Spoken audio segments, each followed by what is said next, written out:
Bonjour, ceci est la 10e leçon du cours Origine et évolution des régimes démocratiques. Dans cette leçon, nous allons parler de l'héritage de la Révolution française, c'est-à-dire des conséquences qu'a eu cet événement très important pour l'avenir des institutions politiques et des phénomènes politiques en France et même dans une bonne partie du monde occidental. L'héritage institutionnel de la Révolution, il est important dans les domaines juridiques et administratifs. Le principe de l'égalité des citoyens va rester proclamé dans toutes les constitutions de la France après 1814-1815, après la chute de Napoléon. Même la charte accordée par le roi en 1814, il prétend être de nouveau le détenteur de la souveraineté, Louis XVIII, donc il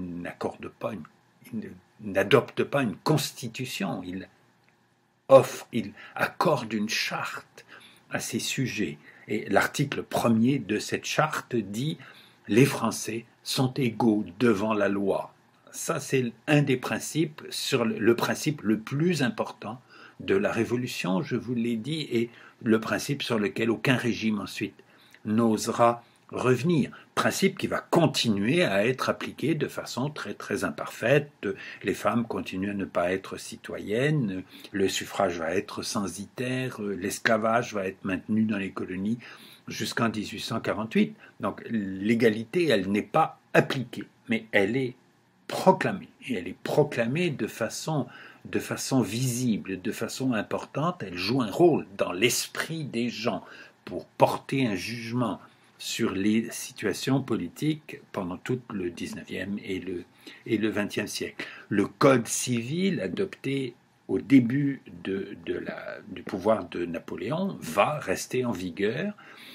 L'administration territoriale uniforme avec les départements, centralisée avec les préfets nommés par le gouvernement central qui administre les départements, tout ça va être maintenu par la plupart, par les régimes successifs. La République française, depuis quelques dizaines d'années, a essayé de réformer cela. Nous y reviendrons, mais ça n'est pas très convaincant. La fin des discriminations religieuses, au moins envers les protestants et les juifs, ça aussi, ça va être un acquis conservé par tous les régimes politiques de la France dans la période suivante, avec un tout petit peu d'exceptions, mais très peu d'exceptions. Certaines de ces réformes ont été imposées par les Français dans les pays qu'ils ont conquis autour pendant la période des victoires des armées révolutionnaires et des armées napoléoniennes, notamment la fin des discriminations religieuses. Napoléon a été considéré, il y a certains juifs en Europe qui ont considéré Napoléon comme le Messie, pas comme l'homme qui libérait les juifs partout où il passait. Et la France du 19e siècle va être considérée par beaucoup de juifs en Europe de l'Est comme le merveilleux pays civilisé où les juifs ont eu la citoyenneté, le premier pays en Europe qui a accordé l'égalité juridique aux juifs par rapport aux chrétiens. Certaines de ces réformes faites par les Français en Italie ou en Allemagne, notamment dans les régions qu'ils ont conquises pendant les guerres de la Révolution et de l'Empire, ces réformes vont souvent être supprimées après 1815 et vont être rétablies assez vite au cours du 19e siècle.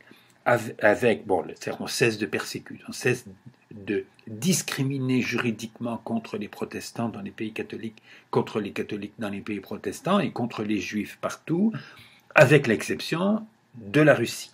La Russie, au début du XXe siècle, qui reste un pays qui discrimine contre les gens qui ont une religion différente de la religion orthodoxe, qui est chrétienne orthodoxe, qui est la religion du tsar. Mais bon, ceci est un peu en dehors de notre sujet. beaucoup des institutions administratives de la France se retrouvent dans beaucoup de pays d'Europe continentale. Soit parce que les Français les ont mises en place pendant leur conquête et que certaines ont été conservées ensuite, soit parce que là aussi elles vont être rétablies après coup parce qu'elles notamment l'administration centralisée avec des préfets, avec une gendarmerie qui est une unité militaire chargée de la police dans les campagnes. On retrouve des institutions similaires dans beaucoup de pays européens parce que, comme la France, ce sont des pays continentaux qui ont des frontières terrestres avec des voisins qui peuvent être des menaces, et donc ce qui a conduit, un des facteurs qui a conduit au centralisme français va contribuer à développer le même type d'institutions administratives dans les pays d'Europe continentale. Institutions administratives qui sont très différentes de celles de la Grande-Bretagne, des États-Unis ou du Canada, qui sont des pays où pour la Grande-Bretagne, elle n'a pas de frontières terrestres, elle a la mer, le Canada et les États-Unis pratiquement aussi, sauf s'ils étaient une menace l'un pour l'autre, ils n'ont pas de voisins qui soient une menace. C'est une grande importance pour comprendre les différences entre les situations administratives en France et dans d'autres pays d'Europe continentale et les situations administratives dans les pays de tradition britannique où l'influence de la Révolution française a été beaucoup moins grande dans ces pays-là que dans les pays d'Europe continentale. Les institutions politiques centrales inventées pendant la Révolution, il ne va rester rien. Aucun des régimes improvisés entre 1792 et 1815 ne sera repris ensuite, avec de toutes petites exceptions sur lesquelles j'attirerai votre attention beaucoup plus tard. Fondamentalement, on ne sait pas comment faire une république. Les Français ne savent pas comment faire une république. Ils ont bricolé un pouvoir absolu de l'Assemblée sous la Convention, le directoire avec 5 directeurs, le consulat avec 3 consuls. Nous savons comment ça a tourné, c'est redevenu une monarchie très très vite. On ne sait pas faire un régime républicain. Les Américains ont su faire un régime républicain qui fonctionne de façon assez raisonnable, qui semble un système qui fonctionne au début du XIXe siècle. Les Français n'ont pas su le faire. Ça prendra très longtemps aux Français. Il faudra attendre le dernier tiers du XIXe siècle pour que les Français soient enfin capables de faire un régime républicain qui fonctionne. Là aussi, j'aurai l'occasion d'y revenir. Donc, l'héritage administratif est important. L'héritage politique pour les institutions, pour les régimes politiques, cet héritage, il est très faible. La Révolution française n'a pas créé de nouveaux régimes politiques. L'héritage idéologique de la Révolution est beaucoup plus important. Et c'est ça qui est très important pour l'avenir. Un de ces héritages idéologiques, c'est le nationalisme et la nation. Alors, l'idée de nation était déjà présente dans la réflexion d'un certain nombre de gens. Ce n'était pas du tout un phénomène, une préoccupation politique dominante avant la Révolution française.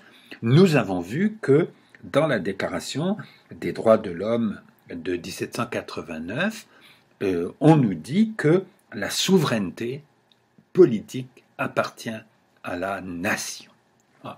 Puisque ce n'est pas le roi qui est souverain, il continue à y avoir un roi jusqu'en 1792, mais le roi n'est plus souverain, il est le détenteur du pouvoir exécutif parce que le peuple, parce que la nation accepte qu'il exerce cette part de la souveraineté. Mais la souveraineté, elle appartient à la nation. Cette conception de la politique va être exportée dans les pays voisins par l'exemple et par réaction contre la France. Le cas de l'Allemagne, absolument typique. L'Allemagne, qui est encore divisée au point de vue politique à ce moment-là, qui donc est faible militairement, facile à envahir par les Français, beaucoup d'intellectuels allemands en 1789 étaient des admirateurs de ce qui se passe en France, qu'on s'y voyait dans les transformations politiques de la France quelque chose qui était une évolution positive pour leur propre pays et éventuellement pour toute l'Europe, voire pour l'humanité entière. Et avec les guerres, avec l'occupation des territoires voisins par les Français, avec les abus des soldats français, avec l'impérialisme de Napoléon, le nationalisme des Allemands, appris par imitation des Français, va ensuite avoir un excellent exercice pas, de s'exprimer en réaction contre les Français. Bon, j'y reviendrai un tout petit peu plus tard, mais le nationalisme allemand du XIXe siècle, il est à la fois une imitation de la France et une réaction contre la France, quelque chose qui est nécessaire pour être capable de résister face à la menace française. Alors, la nation et le nationalisme, il faut bien voir que c'est la conséquence logique et peut-être inévitable de la combinaison de deux idées. L'idée que l'État est un, qui est une idée qui a déjà 2 siècles, c'est l'idée de Hobbes, c'est l'idée de la souveraineté, de l'unité du pouvoir politique sur un territoire pour assurer la paix civile. C'est l'idée qui a conduit d'abord à l'élaboration des monarchies absolues. L'État est un. Si le souverain, c'est le peuple qui vit dans cet État, le peuple doit être un aussi.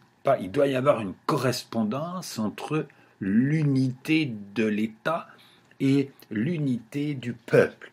Il est intéressant de savoir que sous l'Ancien Régime, le roi de France et beaucoup d'autres princes en Europe parlaient des habitants de leur royaume en parlant de leur peuple au pluriel. Le roi de France, il a un royaume dans lequel il y a des peuples. Il y a des catholiques et des protestants, il y a des bretons et des provençaux, il y a des gens des villes et des gens des campagnes. Il y a des peuples. On n'a pas besoin de croire à l'existence d'un peuple français ou d'une nation française. L'idée d'unité nécessaire du peuple, elle devient une sorte de nécessité mentale, nécessité idéologique pour l'équilibre, l'harmonie de l'ensemble des conceptions politiques à partir du moment où on affirme la souveraineté du peuple. Alors, cette correspondance entre l'unité de l'État, l'unité de l'État et l'unité nécessaire du peuple, elle va s'appliquer au cours du XIXe et du XXe siècle de 3 façons différentes. Je les annonce rapidement. Il y a des pays où, comme en France, et c'est la France qui est le premier à faire ça, l'État est ancien et stable. La nation est donc la communauté des citoyens. Et l'État unifié doit unifier le peuple pour réaliser cette harmonie entre le peuple et l'État. D'où la tradition française qui s'établit à partir de la Révolution d'ignorer les différences entre les habitants de la France et éventuellement de faire disparaître ces différences, notamment un travail d'unification linguistique de la France. Au moment de la Révolution française, il y avait la moitié des habitants du Royaume de France qui parlaient d'autres langues que le français, soit des langues provençales, des langues latines proches du français, mais pas assez différentes, et des langues complètement différentes comme le basque, l'allemand en Alsace, le breton en Bretagne, le flamand dans le nord de la France, qui étaient des langues complètement différentes, pas latines du tout, et les différents gouvernements du XIXe siècle vont travailler avec acharnement à imposer la langue française comme langue unique du peuple pour avoir l'unité du peuple qui permet à ce peuple d'exercer sa souveraineté dans cet État qui est unique. La deuxième modalité d'application de cette idée de la correspondance nécessaire entre le peuple et l'État, c'est dans des grands espaces où les gens ont la même langue, l'Allemagne et l'Italie, surtout l'Allemagne, il y a vraiment une unité linguistique de l'Allemagne, parce qu'il y a beaucoup de gens alphabétisés en Allemagne. Il y en a beaucoup moins en Italie, surtout dans le sud, et lorsque les langues sont parlées, c'est difficile qu'elles soient uniformes. C'est l'écriture qui permet d'unifier une langue. Et s'il y a donc un grand territoire où il y a plusieurs États et une seule langue, il faut faire un État unique pour les gens qui parlent la même langue. Et donc, la nation, ce ne sont pas les citoyens de l'État, puisque l'État n'existe pas. En France, la nation, ce sont les citoyens de l'État. En Allemagne, la nation, ce sont les gens qui parlent allemand. Et il faut créer un État unique pour que cette nation allemande soit moins faible face à la France.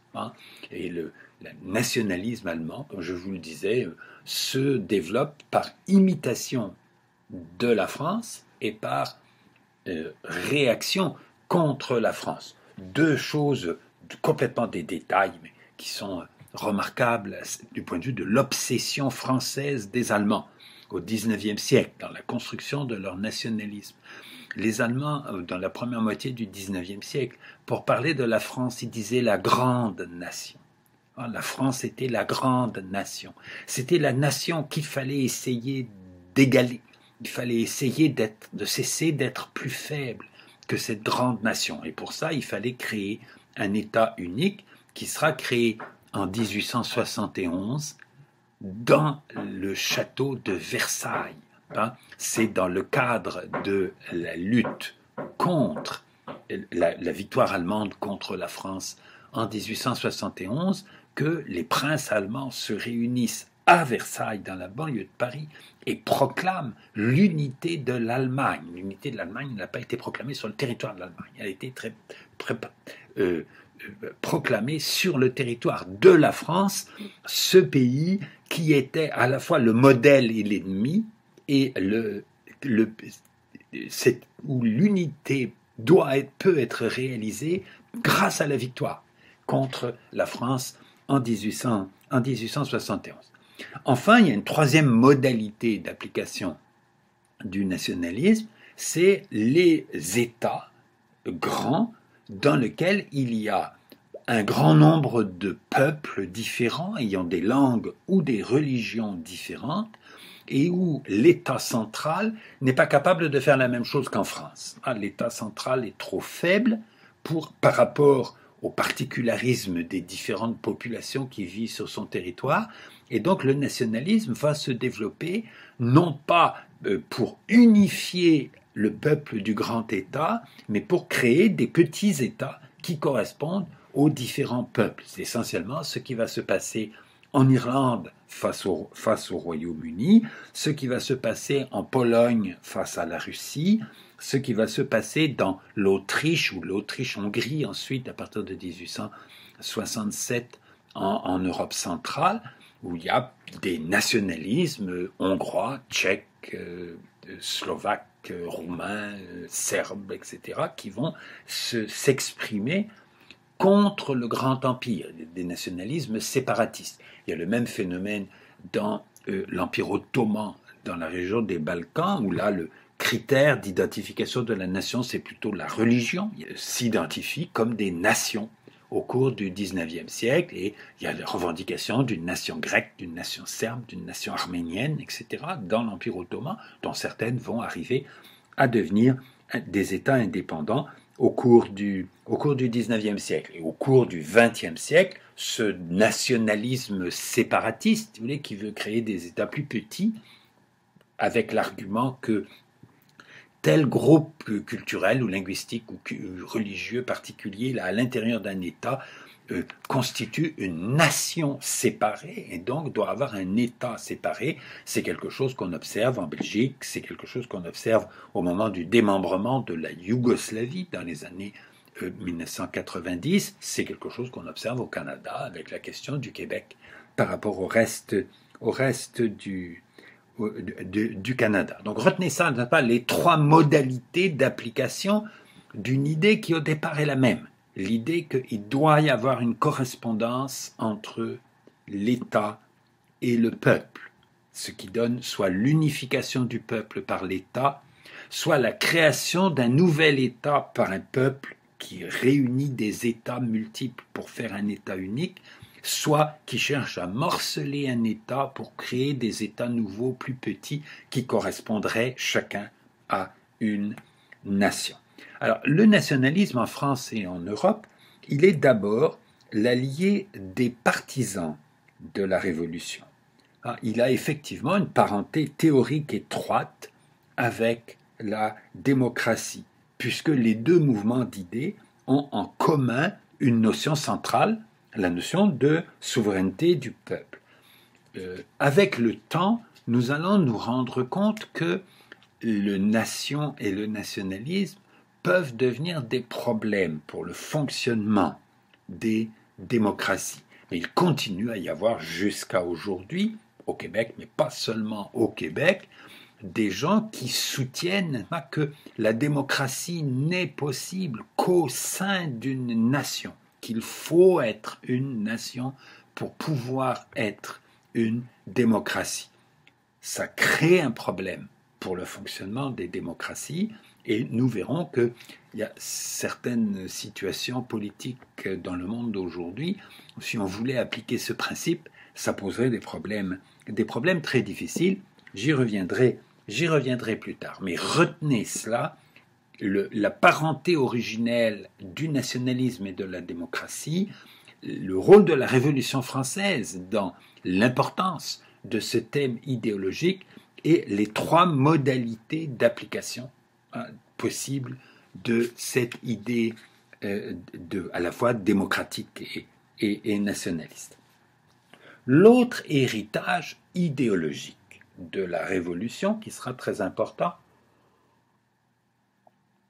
c'est ce qu'on pourrait appeler le mythe de la Révolution. Un mythe, ce n'est pas forcément une idée fausse. Un mythe, c'est une idée généralement simplifiée qui a une puissance sociale ou une efficacité sociale très très grande. La Révolution française a un caractère immense et surprenant. L'accumulation des conflits, l'accumulation des surprises au cours du déroulement de cette révolution, ça a pour conséquence d'en faire une idée extrêmement puissante par rapport à laquelle vont se définir, au moins pendant tout le XIXe siècle, et même sans doute au-delà, un très grand nombre d'attitudes politiques, soit d'admiration envers cet événement, soit au contraire d'épouvante face à cet événement. Et les attitudes politiques, les conflits politiques au cours du XIXe siècle dans les pays européens, ces conflits vont s'organiser autour des attitudes par rapport à la Révolution. Il y a ceux qui pensent que la Révolution est ratée, mais qu'il faut la recommencer, parce que c'était une très belle chose. Il y a ceux qui pensent que certains des acquis de la Révolution doivent être conservés ou même rétablis, renforcés. Il y a ceux qui pensent que la Révolution, c'est vraiment dangereux, mais que pour éviter que ça se reproduise, il faut accepter certaines réformes dans le sens des idées de la Révolution, les idées raisonnables telles qu'elles s'exprimaient entre 1789 et 1791, avant que le processus révolutionnaire devienne à la fois beaucoup plus conflictuel, beaucoup plus violent et beaucoup plus incontrôlable. Il y a ceux aussi qui veulent préserver à tout prix toutes les institutions de l'Ancien Régime qui continuent à exister, n'ont pas toutes disparu d'un coup, il continue à y avoir des rois, il continue dans certains pays à y avoir une aristocratie héréditaire, il y a dans beaucoup de pays une religion établie, ce qui était le régime normal des monarchies européennes sous l'Ancien Régime. Et donc on a les gens qui sont très pour ou modérément pour la révolution, il y a ceux qui sont contre ou modérément contre la révolution, avec toute une gamme d'attitudes possibles. Cette opposition, cette polarisation pour ou contre la révolution, ce que représentait la révolution, a souvent été formulée en termes d'une opposition entre la gauche et la droite. D'où viennent ces mots et pourquoi ont-ils une importance? L'origine du mot, on la connaît, c'est une réunion à l'Assemblée constituante à Paris le 28 août 1789. C'est possible qu'elle siégeait encore à Versailles d'ailleurs, je n'ai pas vérifié ce détail. L'Assemblée constituante, le 28 août 1789, est en train de discuter du projet de constitution qui n'est pas encore adopté, et on se demande s'il faut accorder au roi un droit de veto sur les lois votées par la future Assemblée législative. Et donc il y a des députés qui sont favorables à ce que le roi ait un droit de veto, et d'autres qui sont opposés à ce que le roi ait un droit de veto. Et dans cette assemblée il pouvait y avoir 1 millier de membres, pas dans la salle, c'est pas facile à gérer. On a demandé aux partisans du veto de se placer à la droite du président et aux adversaires du droit de veto du roi de se placer à la gauche du président. Et donc, les députés se sont mis à s'identifier comme des députés de droite, donc plutôt favorables au pouvoir du roi, et des députés de gauche qui veulent limiter davantage le pouvoir du roi. Et le terme continue à être utilisé. Juste pour la toute petite histoire, je vous signale que la droite et la gauche, dans l'Assemblée, c'est par rapport au président. Ce qui fait que dans le Parlement français d'aujourd'hui, qui est un amphithéâtre, pas un demi-cercle, vous remarquerez, si vous regardez des débats politiques français à la télévision ou sur Internet, vous remarquerez que les députés de gauche siègent à droite de l'Assemblée et les députés de droite à gauche de l'Assemblée. Parce que la gauche est à la gauche du président et non pas de l'Assemblée. Et la droite est à la droite du président et non pas de l'Assemblée. Mais on continue à organiser les assemblées politiques en France de cette façon. Donc les mots droite et gauche vont être utilisés de plus en plus souvent pour désigner des positions politiques. Et les mots vont être conservés même si leur signification concrète va changer beaucoup. En 1789, donc, la droite, c'est ceux qui veulent préserver les pouvoirs du roi, la gauche, c'est ceux qui veulent limiter davantage les pouvoirs du roi. Ensuite, la droite, ça va être les partisans de la monarchie, et la gauche, les partisans de la République. Après 1815, en France et dans d'autres pays européens, il y a les partisans du pouvoir du roi, qui sont la droite, les partisans de l'augmentation du pouvoir des assemblées élues, qui sont la gauche. Certaines positions politiques vont changer de place. Les libéraux sont à gauche jusqu'au milieu du XIXe siècle. Dans la deuxième moitié du XIXe siècle, ils vont être débordés sur leur gauche par un mouvement politique nouveau, des gens qui se déclarent socialistes. Et les libéraux vont se retrouver au centre et même, je crois, aujourd'hui, dans beaucoup de pays occidentaux, tout à fait à droite de l'échiquier politique. conservateurs britanniques sont des libéraux économiques, partisans de la libre entreprise, de la limitation des services publics, etc. La même chose pour la plupart des gens de droite en France, la même chose pour les républicains les plus à droite aux États-Unis. Les libéraux ont voyagé dans le temps, n'est-ce pas, de la gauche à la droite. Le nationalisme dont nous parlions à l'instant va connaître le même phénomène. Le nationalisme est en Europe très clairement quelque chose qui vient de la Révolution, qui s'oppose au pouvoir des rois, qui revendique la souveraineté du peuple et qui est donc à gauche. Et il est très clairement à gauche, au moins jusqu'en 1848. Dans la deuxième moitié du XIXe siècle, dans des pays comme l'Allemagne, avec le rôle de Bismarck, à la fois nationaliste et conservateur, en France, après la défaite de 1871, en Grande-Bretagne, où le parti conservateur devient le parti nationaliste et impérialiste en Grande-Bretagne, dans la deuxième moitié du XIXe siècle, le nationalisme se retrouve très clairement identifié à droite, alors que les socialistes se déclarent être internationalistes et opposés au nationalisme. Au cours du XXe siècle, le nationalisme en Europe va même se retrouver à l'extrême droite. Donc, dans le cas du Québec, on a eu dans les années 70 un nationalisme institué qui était assez clairement à gauche, qui faisait des lois sur l'assurance automobile gratuite, sur le contrôle du financement des partis politiques, etc., et qui se déclarait social-démocrate. Avec le temps, je crois que le nationalisme québécois, qui avait été très conservateur dans la période avant 1960, va redevenir passablement conservateur, bien que ça reste hésitant aujourd'hui au Québec.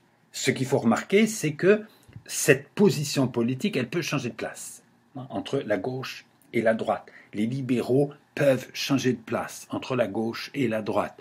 Je pense qu'avec les environnementalistes, aujourd'hui, on peut assister au même phénomène. Les écologistes, les partis écologistes sont plutôt apparus à gauche, mais il n'y a pas du tout d'impossibilité à ce que ça devienne des partis de droite à un moment ou à un autre, selon l'évolution des sociétés et des opinions publiques. On est donc face à un phénomène tout à fait remarquable, n'est-ce pas, où les mots qui sont complètement arbitraires, on a appelé ça en 1789 la gauche et la droite, on aurait pu appeler ça le haut et le bas, on aurait pu appeler ça le blanc et le noir. Il s'agissait d'avoir des mots conventionnels pour désigner des opposés. Et les mots restent, alors que le contenu idéologique de ces mots change selon les époques et les pays. Donc, ce qui mérite d'être expliqué, ce n'est pas l'apparition des deux mots qui est accidentelle, c'est pourquoi ça a eu une telle importance. À quoi ça sert? Qu'est-ce qui fait que dans une vie politique, il est difficile de se passer de ce type de distinction? Il y a toujours des gens qui la contestent. Il y a toujours des gens qui disent la gauche, la droite, ça ne veut rien dire. Il y a des pays où ça s'applique moins bien que dans d'autres. Il y a des pays où ça s'applique très bien. Mais il y a perpétuellement une tendance des vies politiques à se resituer par rapport à une échelle continue comme ça, quelle que soit la façon dont on la nomme. Alors, pour comprendre l'importance de ce phénomène, je vais avoir à vous parler d'un auteur à la fois intéressant et très important, qui est Condorcet. Condorcet, c'est pas lui qui a inventé la gauche et la droite, mais c'est lui qui a découvert un phénomène sociologique et logique très important qui nous permet de comprendre à quoi ça sert la gauche et la droite. pourquoi la gauche et la droite ont eu une telle importance depuis 2 siècles dans la plupart des pays où on s'est mis à prendre des décisions par des votes. Condorcet fait une réflexion sur les votes et les problèmes des décisions prises par des votes et découvre quelque chose dont nous savons, nous, que c'est l'explication de cette importance de la gauche et de la droite. Alors, qui est Condorcet? Condorcet, c'est un penseur français né en 1743, donc 50 ans plus jeune que Montesquieu, dont je vous ai déjà parlé, 30 ans plus jeune que Rousseau. C'est un mathématicien avant d'être un sociologue. J'ai déjà employé le mot sociologue pour vous parler de Montesquieu. J'en le réutilise pour parler de Condorcet. Le mot sociologue n'existe pas au XVIIIe siècle. Il va être inventé au cours du XIXe siècle. Mais les objets peuvent exister avant d'être nommés, et Montesquieu est clairement quelqu'un qui étudie les sociétés en essayant de le faire rationnellement. Condorcet est quelqu'un qui étudie des phénomènes sociaux en essayant de le faire rationnellement. Donc il est légitime de les appeler des sociologues. Condorcet, donc mathématicien d'abord, passionné de politique, favorable aux idéaux de la Révolution française, a été député à la législative en 1791 et député à la Convention en 1792. Il est mort en prison en 1794. Il faisait partie de ces très nombreux révolutionnaires qui, trop rationnels aux yeux des extrémistes, qui vont dominer la politique française en 1793-1794, qui sont liquidés par les extrémistes, avant que les extrémistes, à Thermidor, 1794, se fassent eux-mêmes liquider par les survivants parmi les modérés. Mais certains des gens les plus remarquables, parmi les révolutionnaires modérés de la période précédente, eux, ils n'ont pas survécu.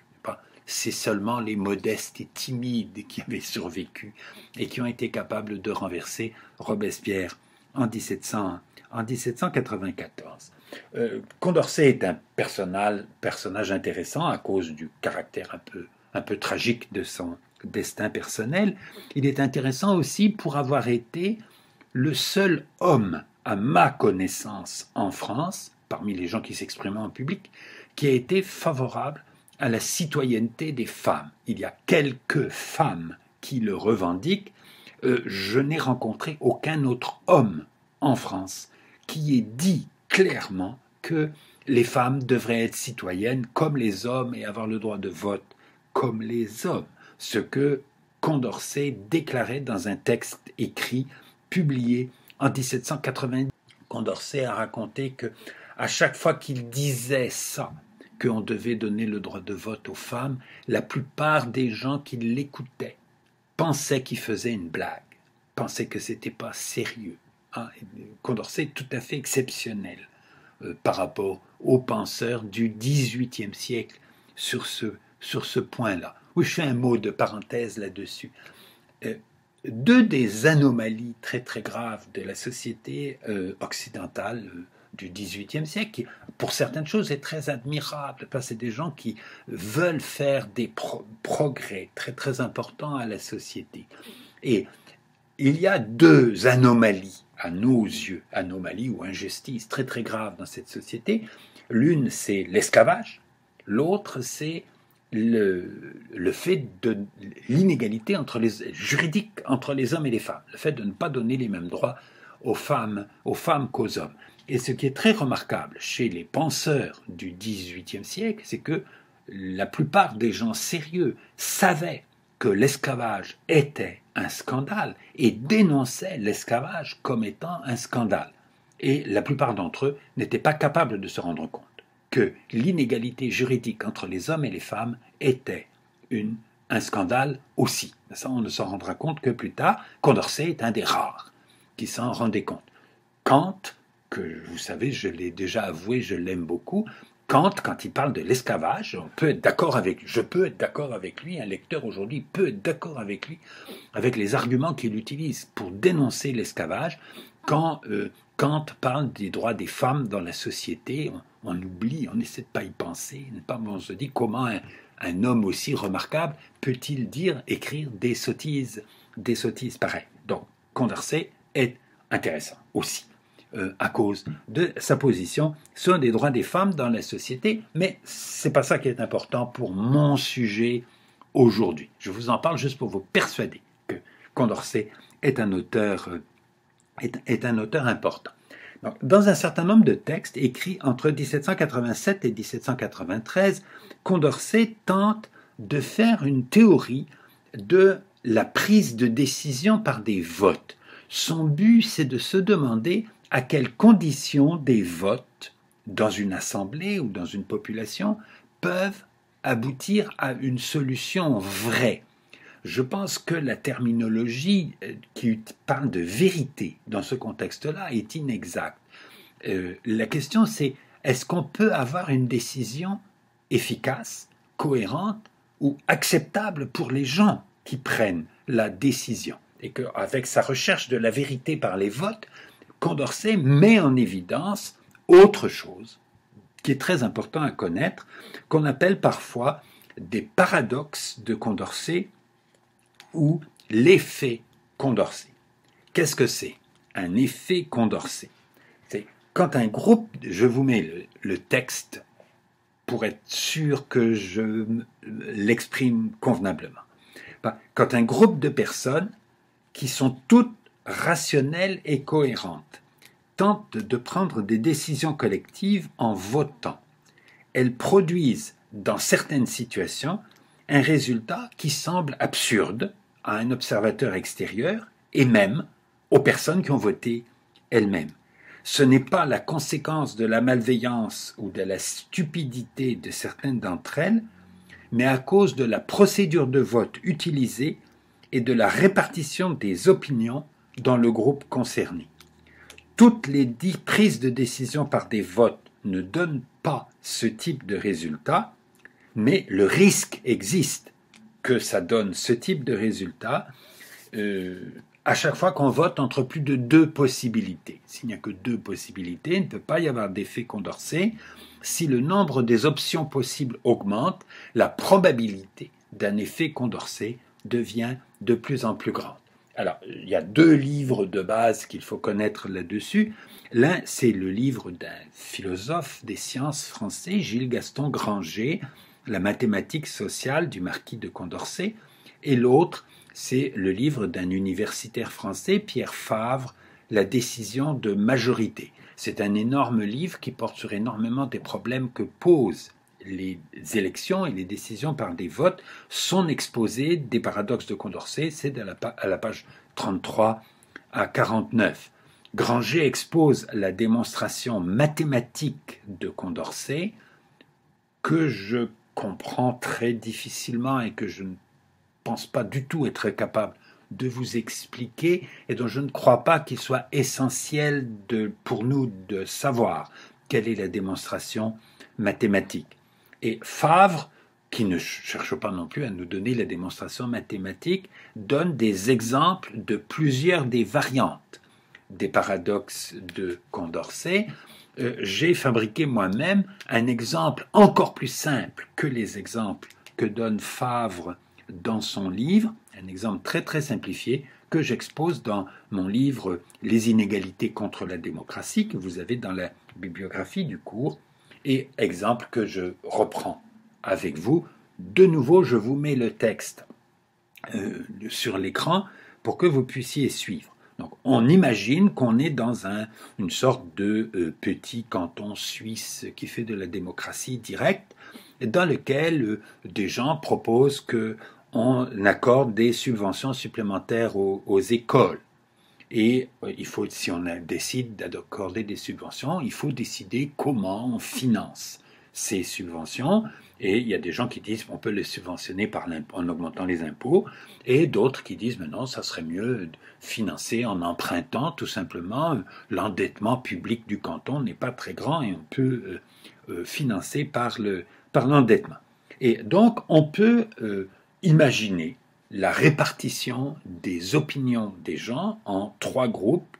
Il y a ceux qui veulent une subvention, et je suppose qu'ils sont 3000 sur les 10 000 citoyens. Il y en a 3000 qui veulent une subvention financée par l'impôt et ne veulent pas d'emprunt. Il y en a 3000 qui veulent une subvention, mais financée par un emprunt et ne veulent pas d'augmentation d'impôt. Et il y en a 4000 qui ne veulent ni subvention, ni augmentation d'impôt, ni emprunt. Il faut bien remarquer que ces 3 positions sont cohérentes. Je ne dis pas qu'elles sont bonnes, je ne dis pas qu'ils ont raison, d'ailleurs j'en sais rien dans ce canton, est-ce que les écoles ont vraiment besoin d'argent? On n'a pas besoin de savoir ça. Hein. La seule chose qu'il faut constater, c'est que ces 3 groupes ont chacun une position qui est cohérente. Il n'y a pas d'absurdité, il n'y a pas de contradiction dans chacune de ces positions. Si on les fait voter successivement, ça va donner le résultat suivant. On vote d'abord pour la subvention, et la subvention est décidée, avec 6000 votes favorables à la subvention. Ensuite, on vote pour savoir s'il faut le financer par l'impôt, et l'augmentation de l'impôt est refusée par 7000 votes. Et puis ensuite, on vote pour savoir s'il faut le financer par l'emprunt, et l'emprunt est refusé par 7000 votes à son tour. Alors, vous voyez le commentaire qu'on pourrait faire, c'est de dire ce peuple est absurde, il décide une dépense et refuse de financer la dépense. Il se contredit dans son système de décision. La décision est incohérente alors qu'aucun des membres du groupe n'est incohérent. Chacun des citoyens a une opinion cohérente sur ce qu'il faut faire. Mais quand on les fait voter, ça donne un résultat qui est incohérent. C'est ça un effet Condorcet. Alors il y a des effets Condorcet beaucoup plus compliqués que celui-là, beaucoup plus complexes. J'ai vraiment essayé de vous donner l'exemple le plus simple qu'on puisse imaginer d'un effet Condorcet. Alors dans ce genre de situation, un certain nombre de commentaires vont blâmer le peuple, ils vont dire ce peuple il est idiot, ce qui est une interprétation complètement absurde, n'est-ce pas? Le peuple n'a pas de volonté, ce sont les gens qui ont une volonté. Et le problème ici, c'est comment se répartissent les populations dans le canton, comment se répartissent les opinions, les préférences dans la population en question. Et comment se fait l'agrégation des préférences. Ne dites pas l'addition des préférences, pas les votes s'additionnent, mais les préférences ne s'additionnent pas. Les préférences se combinent entre elles de façon qui peut être complexe et qui peut créer ce type d'effet. Concrètement, dans notre canton suisse imaginaire, on pourrait en sortir facilement de la complexité.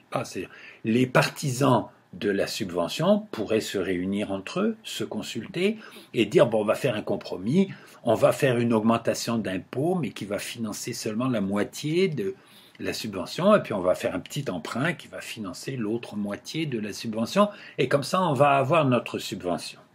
Si on peut se parler, si les gens ne sont pas complètement isolés en train de voter. Évidemment, on peut résoudre ce genre de problème. C'est ce qui se passe dans le monde réel, dans les partis politiques. Si on a des députés dans une assemblée qui peuvent débattre entre eux, qui peuvent se rencontrer en dehors de l'assemblée pour faire des compromis entre eux, si on a des partis politiques qui fabriquent des compromis entre des positions différentes. Dans un parti politique, il n'y a jamais des gens qui sont d'accord sur tout. Il y a un certain nombre de compromis qui sont faits pour avoir une position commune entre des gens qui n'ont pas les mêmes opinions sur tous les sujets.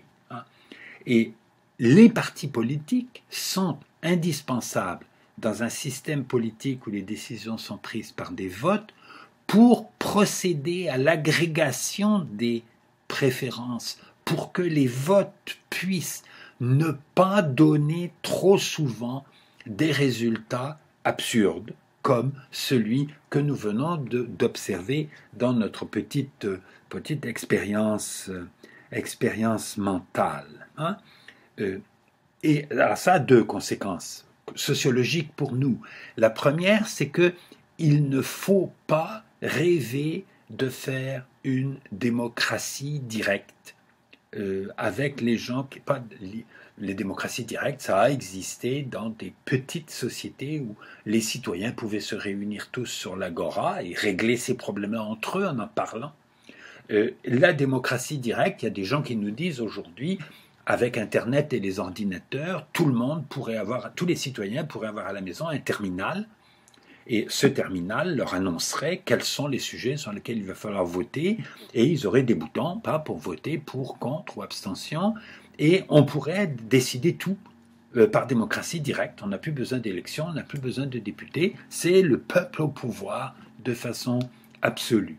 Alors ça ne pourrait pas marcher, non pas parce que les gens sont ignorants, c'est vrai que beaucoup de gens sont ignorants, mais même si tous les gens étaient conscients, instruits, consciencieux, soucieux de voter tout le temps, soucieux de voter en ayant pour préoccupation le bien commun, ça ne pourrait pas marcher à cause des paradoxes de Condorcet, parce que ça donnerait régulièrement des décisions qui se contredisent entre elles, des décisions qui ne peuvent pas être mises en œuvre à cause de ce problème de l'agrégation des préférences entre des gens qui ont des préférences différentes. Donc, il faut des partis politiques, il faut des intermédiaires pour que, au milieu d'un grand nombre de personnes, on puisse prendre des décisions collectives.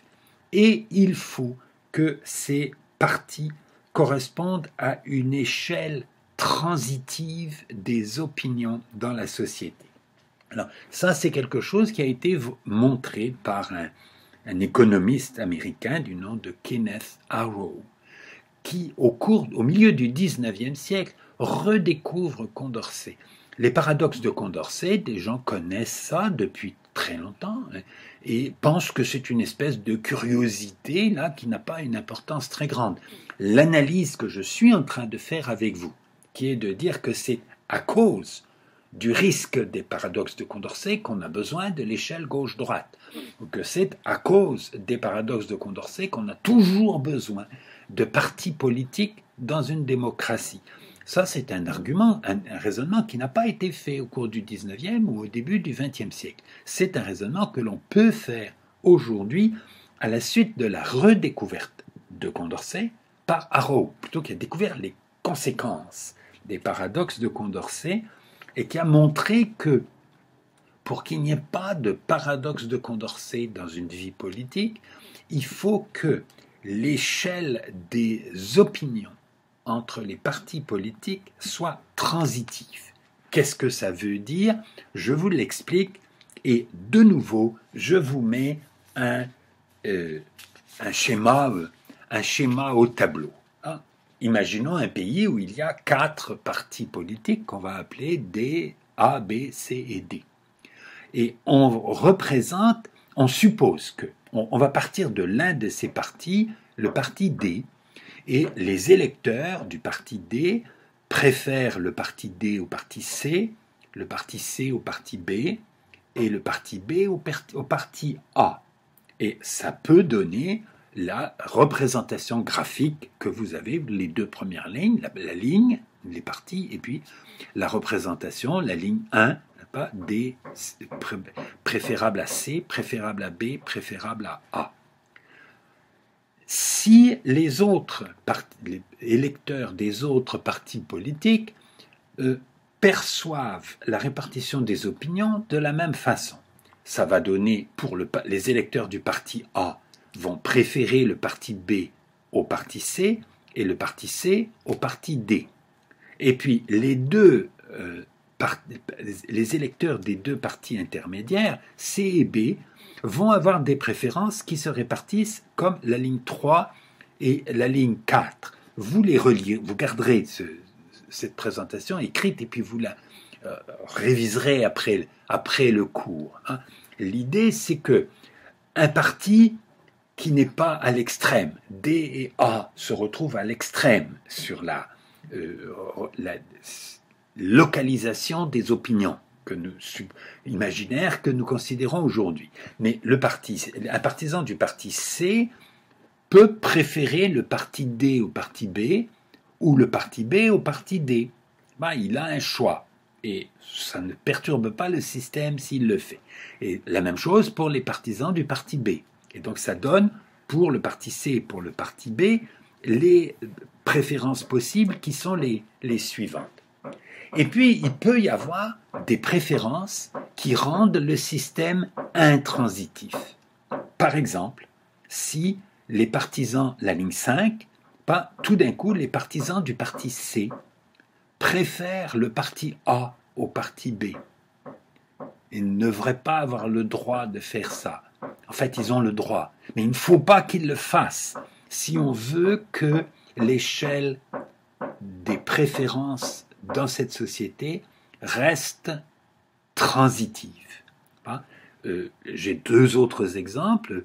Si les électeurs du parti B se mettent à avoir l'échelle de préférence qui est la ligne 6, de nouveau, ça ne va pas marcher.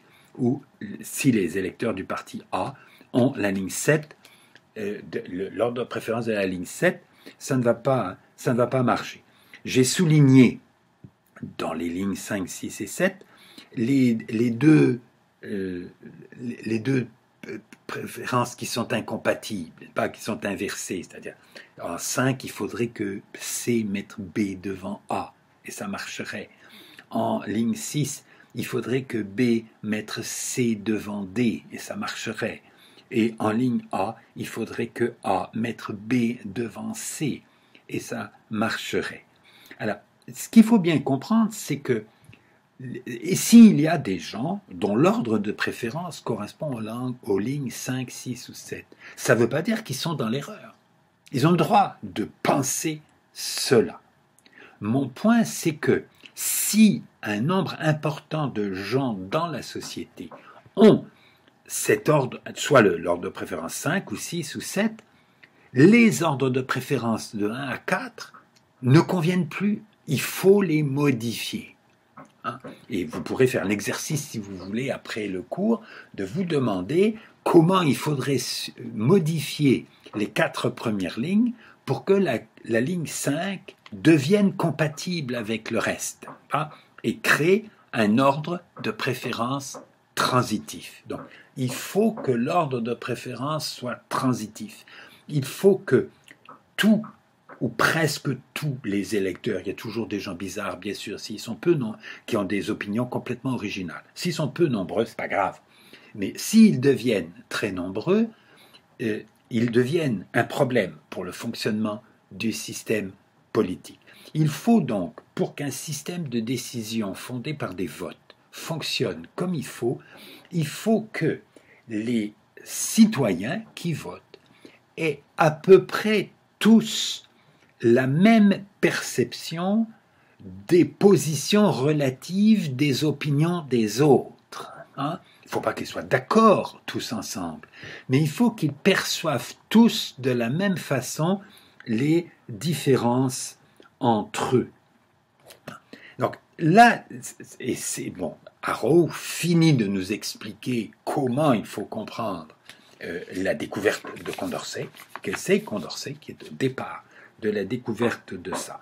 Alors, la découverte théorique de Condorcet, elle a des conséquences très importantes que lui-même n'avait pas vues. C'est pas Condorcet qui a vu pourquoi il fallait des partis politiques dans un système politique où on prend des décisions par des votes. Condorcet lui-même pensait que les partis politiques, c'est mauvais. Beaucoup de gens pensent ça, pas que les partis politiques, c'est autoritaire, ça nuit à l'intelligence des membres des partis, parce que ça oblige les gens à renoncer à une partie de leurs opinions ou à s'abstenir d'exprimer une partie de leurs opinions. Beaucoup de gens pensent ça dans notre société. Les partis politiques sont nuisibles à la démocratie. Ce que montre Condorcet et ensuite Arrow, c'est que les partis politiques sont indispensables pour qu'une démocratie puisse fonctionner. Et que si les partis politiques sont mauvais, s'ils font mal leur boulot, la solution n'est pas d'essayer de faire une démocratie sans partis politiques. La solution, c'est de réformer les partis politiques pour que les partis politiques cessent d'avoir les défauts qu'on leur reproche d'avoir. Ça ne veut pas dire que les partis politiques qui existent dans une société sont toujours bons. Il y a des sociétés où les partis politiques font très mal leur travail. Donc, dans toute société, même une société non démocratique, ce n'est pas lié à l'idée de démocratie, c'est lié à l'idée de vote. Mais dans la démocratie, il y a toujours des votes. Donc c'est un problème qui se pose pour tous les régimes démocratiques. C'est quelque chose qui rend nécessaire les partis politiques pour simplifier la répartition des préférences et rendre cette répartition transitive. Et je dirais c'est une nécessité cachée dans les systèmes politiques. Énormément de gens ne comprennent pas pourquoi il y a ce problème dans le fonctionnement des démocraties. J'ai participé, au cours de ma vie récente, au débat sur 3 tentatives de réforme du mode de scrutin. Au niveau provincial, en 2005, j'ai présenté des mémoires, je suis comparu devant une commission parlementaire. En 2017, au niveau fédéral, j'ai refait la même chose, et l'année dernière, en 2020, j'ai refait la même chose au niveau provincial. Et ce qui m'a frappé dans les discussions avec les députés, les ministres, les autres intervenants dans ce débat, qui proposent des modifications du mode de scrutin, que beaucoup de gens ignorent, ce dont je suis en train de vous parler maintenant. Ils ne savent pas, ils savent peut-être qui était Condorcet, ou ils ont entendu parler des paradoxes de Condorcet, mais ils n'ont jamais compris pourquoi c'était important. Et pourquoi, si on veut changer la façon de voter dans une société, il faut tenir compte de la possibilité de paradoxe de Condorcet et tenir compte de quelles sont les façons de voter qui augmentent ou qui diminuent le risque de ce type de paradoxe. Les paradoxes de Condorcet exercent une influence sur le fonctionnement des démocraties, comme l'effet gyroscopique exerce une influence sur la circulation en vélo. Vous savez pourquoi un vélo c'est stable? C'est parce qu'il y a un phénomène physique qu'on appelle l'effet gyroscopique des roues. Vous parlerez avec des gens qui roulent en vélo. Vous demanderez à beaucoup d'entre eux, est-ce qu'ils savent qu'est-ce que c'est l'effet gyroscopique? Probablement, beaucoup de gens qui font du vélo ne savent pas qu'est-ce que c'est l'effet gyroscopique. Dans beaucoup de sociétés où on vote, beaucoup de gens qui font des institutions où on doit voter ne savent pas qu'est-ce que c'est l'effet Condorcet. Mais l'effet Condorcet est quelque chose qui joue toujours un rôle pour déterminer le type de résultat qu'on obtient si on utilise des votes. La solution au problème des décisions collectives, ça ne peut pas être juste on vote. Et le vote doit fournir une décision politique. Il y a de nombreuses situations où la multiplicité des enjeux, il faut que les préférences soient transitives, c'est-à-dire il faut que à peu près tous les citoyens sachent quels sont les enjeux des décisions politiques et sachent comment ces enjeux se situent les uns par rapport aux autres. S'il y a des enjeux impossibles à classer sur cette ligne continue, le système se met à donner des résultats tout à fait paradoxaux. J'aurai peut-être l'occasion de reparler de au moins 4 exemples de cela au cours de l'histoire politique. L'un, c'est l'Allemagne d'avant 1933, pas la République de Weimar, où tout le processus de décision était complètement paralysé. La France d'avant 1958, là aussi on peut montrer pourquoi un enjeu politique, qui était l'enjeu de la décolonisation, ne se situait pas sur le même continuum, sur la même ligne transitive, n'est-ce pas, d'opinion des partis politiques, sur lequel se situaient les autres enjeux, et que le système politique, les décisions du système politique étaient perpétuellement paralysées par cette difficulté. Il y a le même phénomène en Israël depuis très longtemps. On a là très clairement un système démocratique où les décisions sont bloquées, sont paralysées par quelque chose qui est l'existence d'effets Condorcet cachés, non visibles, mais qu'une analyse permet de mettre en évidence. Le dernier exemple, et c'est celui que j'utilise dans mon livre, si vous allez voir mon livre, c'est la situation du Royaume-Uni à partir du référendum sur le Brexit. Les positions des Britanniques pour ou contre l'Union européenne ne se superposent pas du tout avec l'échelle gauche-droite habituelle, qui va des travaillistes aux conservateurs. Et c'est ce qui explique que ça ait pris tellement longtemps aux Britanniques d'arriver à résoudre la difficulté créée par le résultat du référendum qui recommandait la sortie de l'Union européenne. Et il a fallu une réorganisation assez profonde des partis politiques pour qu'ils arrivent à une décision, et c'est même pas certain que le problème soit réglé. Il semble réglé, il peut ressurgir à un moment ou à un autre. Donc, l'échelle gauche-droite, elle date de 1789. L'importance qu'elle a eue dans l'histoire est finalement très étrange. Ça vaut la peine de l'expliquer. L'explication, je crois, c'est cette découverte intellectuelle de Condorcet, qui ne savait pas qu'il découvrait quelque chose d'aussi important, et pour comprendre beaucoup des difficultés que vont connaître les démocraties depuis 2 siècles. Il faut savoir qu'est-ce que c'est un paradoxe de Condorcet. Il faut connaître cette notion de transitivité des préférences. Et à chaque fois que vous découvrez une vie politique qui donne l'impression d'être bloquée, demandez-vous qu'est-ce qui rend les préférences intransitives dans cette société. Voilà. Cette leçon était un petit peu plus théorique que les leçons précédentes, mais les théories sont parfois utiles. Retenez les 3 textes que j'ai affichés sur l'écran. Vous pouvez faire des captures d'écran pour y réfléchir à tête, faites des captures d'écran et vous les imprimez pour réfléchir à tête reposée. Et si cette question vous passionne, allez voir le livre allez voir peut-être mon livre, Les inégalités contre la démocratie, et aussi le livre de Pierre Favre. Et si vous vous sentez vraiment capable d'affronter les problèmes mathématiques, allez lire le livre de Granger sur la mathématique sociale du marquis de Condorcet. Voilà, je vous remercie de votre attention.